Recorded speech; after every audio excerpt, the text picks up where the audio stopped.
নমস্কার বন্ধুরা, আমি নন্দিনী চলে এসেছি একটি ওয়েব সিরিজের রিভিউ নিয়ে। ওয়েব সিরিজটি হলো রুদ্রবীণার অভিশাপ। রুদ্রবীণার অভিশাপের ডিরেক্টর হলেন জয়দীপ মুখার্জি। মুখ্য চরিত্রে আছেন বিক্রম চ্যাটার্জি, আলাপ, রূপসা চ্যাটার্জি, শ্রুতি, সৌরভ দাস, নাদ অথবা শঙ্কর বলতে পারেন, দিতিপ্রিয়া সাজরূপে, আর সুদীপ মুখার্জি আছেন রুদ্রভৈরবের রূপে। এতদিনে নিশ্চয়ই আপনারা রুদ্রবীণার অভিশাপ দেখেই ফেলেছেন, আর যারা এখনও দেখেননি দেখব বলে ভাবছেন তাদের জন্য, অথবা যারা দেখেছেন কিন্তু ঘটনাটা ঠিকঠাক বুঝতে পারছেন না তাদের জন্য আমি এই রুদ্রবীণার অভিশাপের কাহিনীটা খুব সংক্ষেপে আপনাদের বলে দিচ্ছি। এই ওয়েব সিরিজটি কিন্তু নতুন ওয়েব সিরিজ নয়। তানসেনের তানপুরা নামে যে একটি ওয়েব সিরিজ হয়েছিল এটি তার দ্বিতীয় পর্ব। যারা আগের তানসেনের তানপুরা এই ওয়েব সিরিজটি দেখেছিলেন তারা এই পরের পার্টটুকু খুব সহজেই বুঝতে পারবেন, আর যারা এখনো পর্যন্ত দেখেননি তারা আগে যদি দেখে নেন তাহলে এটা বুঝতে আপনাদের খুব সুবিধা হবে। যাই হোক, এই গল্পের শুরুতে বলা হয়েছে রুদ্রপুরের ইতিহাস সম্পর্কে একটি কাহিনী। আমাদের ভারতবর্ষের ক্লাসিক্যাল মিউজিকের যে ঘরানাগুলো আছে তাদের মধ্যে রুদ্রপুর একটি অন্যতম ঘরানা, কিন্তু এই রুদ্রপুরে লুকিয়ে আছে একটি ঘৃণ্য ইতিহাস। এই রুদ্রপুরের জঙ্গলে আছে একটি শিব মন্দির। শিব মন্দিরের অধীশ্বর হলেন রুদ্রভৈরব। রুদ্রপুরের রাজপরিবারের যোগ্য ব্যক্তিকে এই রুদ্রভৈরব রূপে নিযুক্ত করা হয়। বলা হয় যে তানসেন একবার এই মন্দিরে এসেছিলেন এবং সেখানে তিনি তৈরি করেছিলেন রাগ সঞ্জীবনী, যেই সঙ্গীতের সঠিক প্রয়োগে মৃত ব্যক্তির শরীরে প্রাণ সঞ্চার করা যায়। এই রুদ্রপুর সংলগ্ন এলাকাতে ডমন নামে একটি সম্প্রদায় বসবাস করে, যাদের মূল কাজ হলো চাষবাস, কিন্তু মা সরস্বতীর কৃপা এদের ওপর ভরপুর আছে।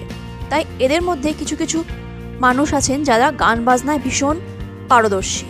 তাদের মধ্যে যারা গান বাজনায় ভীষণভাবে পারদর্শী তাদের মন্দিরের কাজে নিযুক্ত করা হয়, এবং যে পুরুষ সবথেকে ভালো গান করেন তার তালিমের ব্যবস্থা করেন স্বয়ং রুদ্রভৈরব।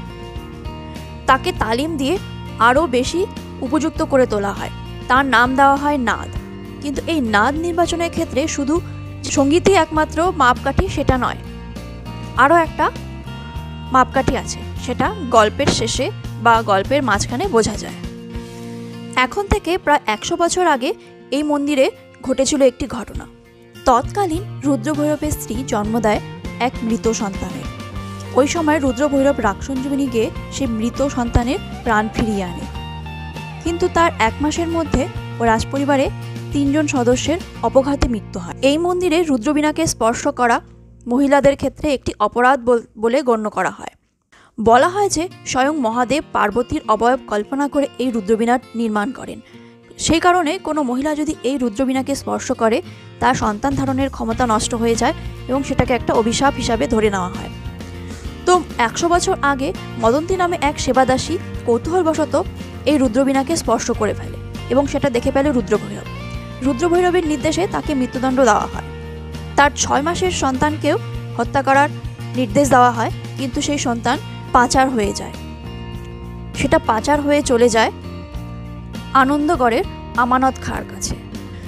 রুদ্রভৈরবের নির্দেশে চলে সেই সন্তানের খোঁজ এবং সেই নিয়ে চলে নৃশংসতা।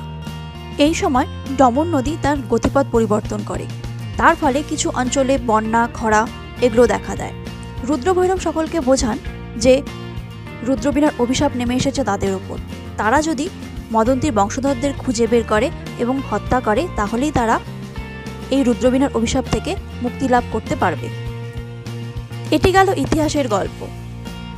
মূল গল্পের শুরুতে দেখানো হয় আলাপ এবং শ্রুতির এঙ্গেজমেন্ট অনুষ্ঠান, এবং সেখান থেকে আলাপের মা রোহিণী কিডন্যাপ হয়ে যায় এবং কিডন্যাপ করেন হেমন্ত নামে একজন। সে কিনা রুদ্রভৈরবের সাথে মিলিত আছে। এই হেমন্তই হলো আলাপের বায়োলজিক্যাল ফাদার, কিন্তু রোহিণীকে সে কোনোদিনই স্ত্রীর মর্যাদা দেয়নি। আলাপ এবং শ্রুতির এই আশীর্বাদ অনুষ্ঠানে যোগদান দিতে এসে সেলামত খাঁর মৃত্যু হয় এবং তাকে হত্যা করে নাদ। এই নাদই হলো শঙ্কর, যে ডমর সম্প্রদায়ের একজন, যাকে রুদ্রভৈরব নিযুক্ত করে মদন্তীর বংশধরদের খুঁজে খুঁজে বের করা এবং তাদের হত্যা করার জন্য। এই শঙ্কর অথবা নাদের মা হলো মতি, যে কিনা রুদ্রপুর মন্দিরের একজন সেবাদাসী। এরপর নাদ শ্রুতির মা মধুমন্তীকে মারার চেষ্টা করে, কিন্তু বিফল হয়। তারপর সে হত্যা করে সাজের মা নূরকে। সাজকে মারার পরিকল্পনাও সে করে, কিন্তু সাজকে সে পছন্দ করতে শুরু করে, তাই তাকে মারতে পারে না। নাদ নামক একটি বাদ্যযন্ত্রের সাহায্যে সে নূর এবং সেলামত খাঁকে হত্যা করে। ঘটনাচক্রে আরও জানা যায় যে মদন্তীর যে সন্তানকে পাচার করে দিয়েছিল আমানত খাঁয়ের কাছে, মদন্তীর ছেলে হলো আব্দুল এবং সেই আব্দুলের ছেলে হলো বাহাদুর, এবং বাহাদুরের 2 সন্তান হলো নূর এবং সেলামত, যাদেরকে নাদ হত্যা করে। আমানত খাঁয়ের নাতনি হলো মুমতাজ, এবং মুমতাজের স্বামীর নাম হলো কেদার মিশ্র। কেদার মিশ্র একসময় আমানত খাঁর শিষ্য ছিলেন, এবং সেখানে এসে মুমতাজের সঙ্গে তার পরিচয় হয় এবং তাদের বিয়ে হয়। কেদার মিশ্র এবং মুমতাজের কন্যা হলো মধুমন্তী, আর তার স্বামী হলো রঞ্জন। শ্রুতির মা বাবা মধুমন্তী ও রঞ্জন, সাজের মা ও বাবা নূর এবং ললিত, তারা একসাথে আমানত খাঁর বাড়িতেই বড় হয়েছে। আলাপের মা রোহিণী এবং আলাপের বায়োলজিক্যাল ফাদার হিমন্ত, তারাও আমানত খাঁর বাড়িতে একসঙ্গে মানুষ হয়েছে। এই গল্পের আরেকটি দিক আছে।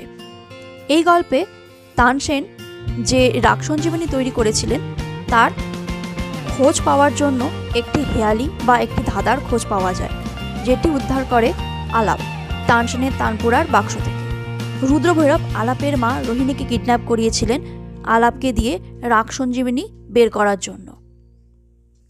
রাগ সঞ্জীবনী রুদ্রপুরের শিব মন্দিরে ভৈরবী জলাশয়ে কোথাও একটা লুকানো আছে। সেটার সূত্র এই ধাঁধাটিতে আছে। এই ধাঁধাটিতে কতগুলি চাকতির কথা উল্লেখ আছে। আলাপ সেই চাকতিগুলি একে একে সব উদ্ধার করে। রঞ্জন, মধুমন্তী, হেমন্ত যখন ছোট ছিলেন তখন সেলামত খাঁ তাদেরকে এই চাকতিগুলি দিয়েছিলেন, এবং 7টি চাকতির শেষ 2টো চাকতি পাওয়া যায় বাহাদুরের কাছ থেকে। এবং এখানেই এই সিরিজের গল্পটি শেষ হয়। এই সিরিজের শেষে আলাপ বলে যে সে অবশ্যই রাগ সঞ্জীবনীর হদিশ খুঁজে বের করবেন, এবং এর পরবর্তী পার্ট এপ্রিল মাসে আসবে বলে জানা যাচ্ছে। তো তানসেনের তানপুরাতে যে রহস্যগুলি তৈরি হয়েছিল তার কিছুটা রহস্যের উন্মোচন এই সিরিজে হয়, কিন্তু সবটার হয় না। এই ওয়েব সিরিজে বাহাদুরের পরিচয় পাওয়া যায়, মুমতাজের পরিচয় পাওয়া যায়, কিন্তু কেদার মিশ্রের পরিচয় পাওয়া যায় না, এবং রাগ সঞ্জীবনী কোথায় লুকানো আছে সেটাও কিন্তু জানতে পারা যায় না। তবে এইগুলি প্রশ্নের উত্তর জানতে হলে আমাদের সবাইকে অপেক্ষা করতে হবে পরবর্তী ওয়েব সিরিজটার জন্য, যেটি এপ্রিল মাস নাগাদ আসবে বলে জানা যাচ্ছে। এই ওয়েব সিরিজে আলাপ এবং শ্রুতির সঙ্গে নাদের চরিত্রটি কিন্তু খুব ইম্পর্টেন্ট। নাদ হিসাবে সৌরভ দাস ভীষণ ভালো অভিনয় করেছেন, এবং তার যে এক্সপ্রেশনগুলো আছে সেগুলো না দেখলে আপনারা বিশ্বাস করতে পারবেন না। কিছু অতীত, কিছু বর্তমান, সব মিলিয়ে এই ওয়েব সিরিজটি কিন্তু দারুণ। ছমছমে রহস্য এবং একটির পর একটি রহস্যের অল্প অল্প করে উন্মোচন, সেই সব মিলিয়ে ওয়েব সিরিজটি কিন্তু আমার দারুণ লেগেছে। আপনারা যদি দেখে থাকেন বা দেখবেন বলে ভাবছেন তাহলে অবশ্যই দেখুন, তবে একবার দেখলে কিন্তু সম্পূর্ণ ঘটনাটি আপনি খুব ভালো করে বুঝতে পারবেন না। আপনারা যদি ওয়েব সিরিজটা দেখে থাকেন তাহলে কেমন লাগলো অবশ্যই কমেন্ট করে জানাবেন, আর অথবা আপনারা যদি দেখতে চাচ্ছেন বা দেখবেন কিনা ভাবছেন তাহলে অবশ্যই দেরি না করে দেখে ফেলুন। আর কোথাও যদি আপনাদের বুঝতে অসুবিধা হয় বা কিছু জানবার থাকে তাহলে অবশ্যই কমেন্ট করে আমাকে জানাবেন, আমি আমার সাধ্যমতো উত্তর দেওয়ার চেষ্টা করব। আজ তাহলে এখানেই শেষ করছি। আপনাদের যদি ভিডিওটি ভালো লাগে তাহলে অবশ্যই লাইক করবেন। আপনারা যদি চ্যানেলে নতুন হয়ে থাকেন তাহলে অবশ্যই চ্যানেলটি সাবস্ক্রাইব করবেন। নমস্কার।